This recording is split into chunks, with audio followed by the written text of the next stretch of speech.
Break के बाद एक बार फिर से आपका स्वागत है योर मनी में। और अब हम अपने अगले क्वेरी की तरफ चलते हैं। ये क्वेरी हमें आई है ईमेल से। आकाश अग्रवाल की क्वेरी है। 34 साल के हैं।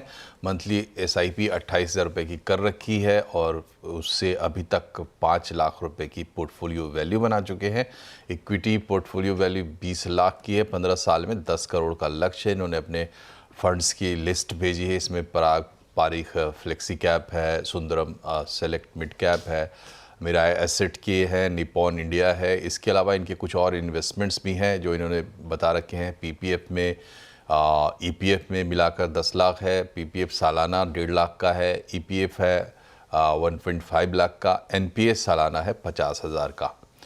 तो श्वेता जी, इनकी क्वेरी जो है अपने पोर्टफोलियो को लेकर और अपने निवेश को लेकर, लक्ष्य को लेकर, क्या सलूशन है आपके पास?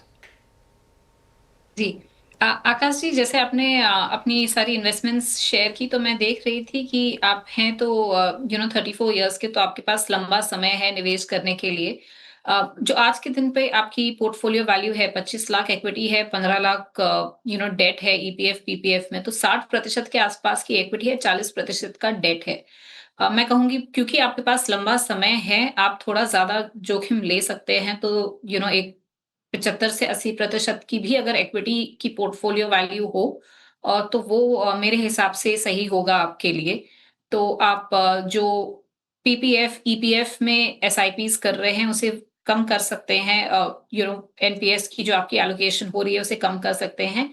दूसरा, आप ध्यान में रखें आप ओल्ड टैक्स रिजीम में हैं या न्यू टैक्स रिजीम में हैं, क्योंकि अगर आप न्यू टैक्स रिजीम चुन रहे हैं तो जो आपको टैक्स का बेनिफिट मिलता था ईपीएफ पीपीएफ एनपीएस में निवेश करके, वो आपको नहीं मिलेगा। तो उस हिसाब से भी थोड़ी इक्विटी की एलोकेशन बढ़ाना शायद आपके लिए बेहतर ऑप्शन होगा।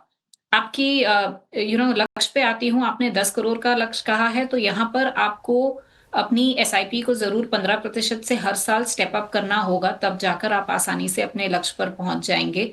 और जो जैसे मैंने कहा, जो एसेट एलोकेशन है आपकी इक्विटी की ओर बढ़नी होगी। स्कीम्स पे मैं आती हूँ। जो आप आज के दिन पर एसआईपी कर रहे हैं तो एक एएमसी कंसंट्रेशन हो रही है। पीपीएफएस में आपका बहुत ज्यादा एलोकेशन जा रहा है। उसी तरह से अगर मैं देखूं तो आपका सुंदरम में जो एलोकेशन है वो बहुत ज्यादा हो रहा है, तो उसे डाइवर्सिफिकेशन की थोड़ी बहुत जरूरत है। तो यहाँ अगर हो सके तो जैसे जैसे आप एसआईपी की अमाउंट बढ़ाएंगे ये एलोकेशन कम हो जाएगी। फंड्स पे मैं आती हूँ। आपके पास एक इंडेक्स फंड है जो माइक्रो कैप इंडेक्स फंड है। देखिए, जो एक्टिवली मैनेज्ड फंड्स होते हैं वहां हमने देखा गया है कि वहां आराम से 2 से 4% ज्यादा रिटर्न बन सकती है एक पैसिव फंड के कंपैरिजन में। तो वो आपकी जो मोतीलाल माइक्रो कैप की एसआईपी चल रही है उसे रोक लें। इसके अलावा आपके पास जो सुंदरम का मिड कैप फंड है वहां आप एसआईपी रोकें। और जितनी वैल्यू 1 साल से ज्यादा की है जो एग्जिट लोड के बाहर है उसे आप निकाल भी सकते हैं। इसकी जगह पर जो आप फंड्स अपने पोर्टफोलियो में ऐड करें, मैं कहूंगी कोटक का इमर्जिंग इक्विटी या कोटक का mid cap fund, ICICI Pru का डिविडेंड यील्ड फंड और एक एसबीआई का कॉन्ट्रा फंड आप अपने पोर्टफोलियो में ऐड कर सकते हैं।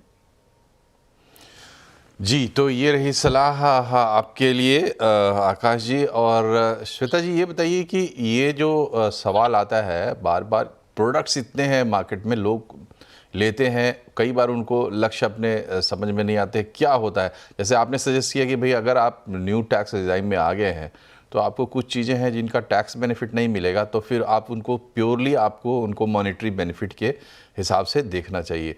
तो इस लिहाज से आपकी क्या सलाह है लोगों को, क्या देखें जब वो इन्वेस्ट करने आते हैं? तो देखिए, 3-4 चीजें तो बहुत कॉमन होती है जो मैं कहूंगी जब भी आप प्रोडक्ट इवेल्युएट कर रहे हैं आप उसे जरूर ध्यान में रखें।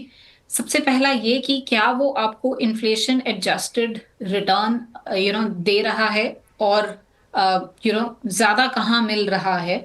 तो जैसे काफी सारे निवेशक ऐसे होते हैं जिन्होंने शायद बैंक अकाउंट में या एफडी में पैसे रखे होंगे, जो एक्चुअली इन्फ्लेशन जो हमें मैटर करती है, ये इन्फ्लेशन नहीं जो गवर्नमेंट पब्लिश करती है, लेकिन जहां जहां हम खर्च करते हैं उसकी अगर महंगाई देखें तो 6 से 7% की तो होती है। तो अगर वहां उससे भी कम रिटर्न बन रहा है तो वो ऐसी प्रोडक्ट कैटेगरीज है जो आपने नहीं चुननी है। दूसरा, हर प्रोडक्ट में एक जोखिम होता है। अब टेक्निकली हम कहें तो उसे मेजर करने के भी तरीके होते हैं, बीटा होता है, स्टैंडर्ड डेविएशन होता है और काफ़ी प्रोडक्ट्स का ये पब्लिक डोमेन में अवेलेबल भी होता है। तो वो आप चेक करें कि किस प्रोडक्ट में आपको जोखिम कम मिल रहा है लेकिन रिटर्न थोड़ी ज़्यादा मिल रही है। तो हर जो रिस्क एडजस्टेड रिटर्न हम कहते हैं वो ज़्यादा मिले। लिक्विडिटी आप चेक करें, कई सारे प्रोडक्ट्स में लिक्विडिटी बहुत लंबी होती है। जैसे पीपीएफ में अगर आप निवेश कर रहे हैं तो 15 साल के लिए आपके पैसे लॉक इन हो जाते हैं। अगर आप पोस्ट ऑफिस सेविंग स्कीम्स में करें तो कई सारी वहां पर भी 5 साल के लॉक इन होते हैं।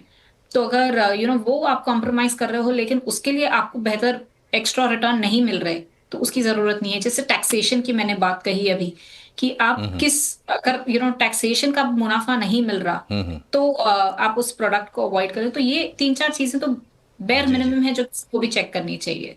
चलिए, तो बहुत बहुत शुक्रिया आपका श्वेता जी हमसे जुड़ने के लिए और अपने वैल्यूएबल सजेशंस देने के लिए। कार्यक्रम में फ़िलहाल इतना ही, लेकिन जाते जाते आपको दिखेंगे श्वेता जी के रिकमेंडेड 4 टॉप फंड्स जिनमें आप इन्वेस्ट कर सकते हैं, चाहे आपको नया इन्वेस्टमेंट करना हो, चाहे इन्वेस्टमेंट बढ़ाना हो। हर लिहाज से सोच समझ के इन्होंने ये फंड्स लिए हैं। कार्यक्रम में इतना ही। नमस्कार।